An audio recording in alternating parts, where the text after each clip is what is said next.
Et par rapport à cette idée de déconstruction qui vient de la French Theory, avec Deleuze, Foucault et tout ce qui viendrait, est-ce que vous pouvez faire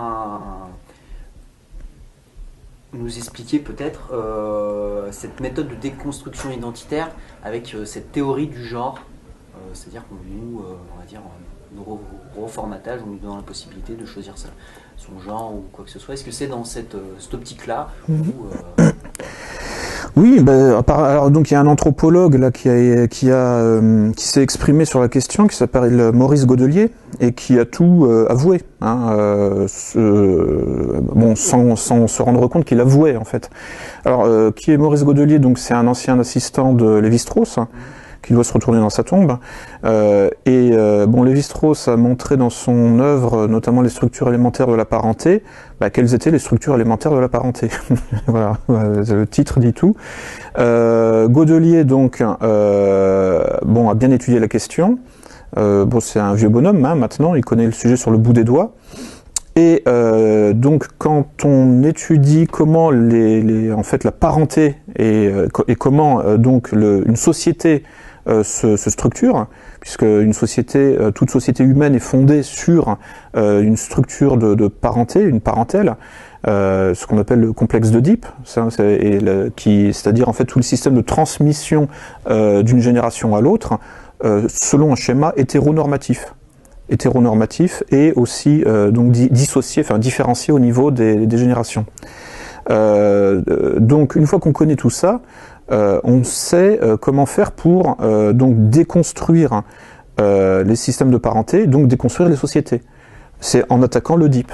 Voilà. Enfin, ce que Freud a appelé l'Oedipe, en faisant écho à la mythologie grecque, hein, qui montre que, donc dans le mythe grec, justement les rôles les places ne sont pas respectées. C'est-à-dire qu'il y a une confusion masculin-féminin et une confusion parent-enfant. Et donc, la théorie, l'idéologie de la confusion des genres vise à produire un effet de désoedipianisation globale en déconstruisant justement ce système identitaire à 4 places, donc masculin-féminin, homme-femme et parent-enfant, qui dessine une espèce de croix avec 4 places, quoi. Et donc là on a donc en fait c'est pour ça que le structuralisme est un outil extrêmement dangereux quand il est appliqué en termes d'ingénierie sociale. C'est pour ça qu'il faut le connaître. C'est pour ça que Lacan a commencé à crypter ses discours à partir des années 60, ses séminaires, parce qu'il savait que c'était de la dynamite.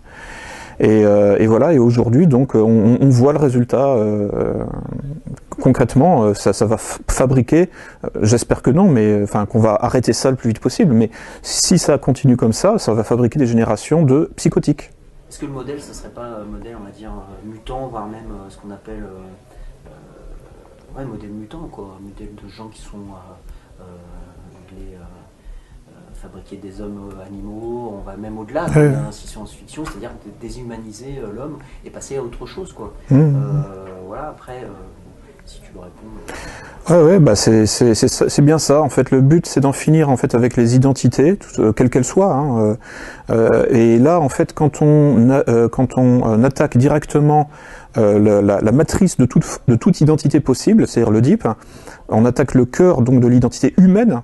Hein, c'est vraiment la constante anthropologique, celle qu'on remarque, qu'on voit partout. Donc la prochaine étape, hein, une fois qu'on a liquidé l'humain, en quelque sorte, c'est même pas en quelque sorte, c'est vraiment ça, on peut commencer à le combiner avec d'autres espèces. Hein, voire combiner ensuite des espèces animales et végétales, ou combiner en fait du vivant et du mort aussi. Allons jusqu'au bout, quoi. C'est-à-dire en fait, je pense que, à mon avis, il y a la mode du zombie là depuis quelques années. Il y a des défilés de zombies. Bon, tout ça, c'est pas du au hasard. L'idée, c'est d'accoutumer les populations à l'idée qu'on n'est pas vraiment en vie. Nous ne sommes pas, finalement, on n'est pas si en vie que ça. Voilà. C'est en quelque sorte une espèce de fabrique du consentement à la mort, ou un état liminaire, en quelque sorte, entre la vie et la mort. Et puis c'est fun, c'est cool, on fait des parties, des zombies parties, j'en sais rien. Bon, voilà, donc tout ça procède d'une même intention, c'est-à-dire en fait d'une société de l'indistinction qui se met en place. Sauf pour ceux qui pilotent le système, évidemment, qui eux, bon, resteront, je dirais, préservés de tout ça, évidemment.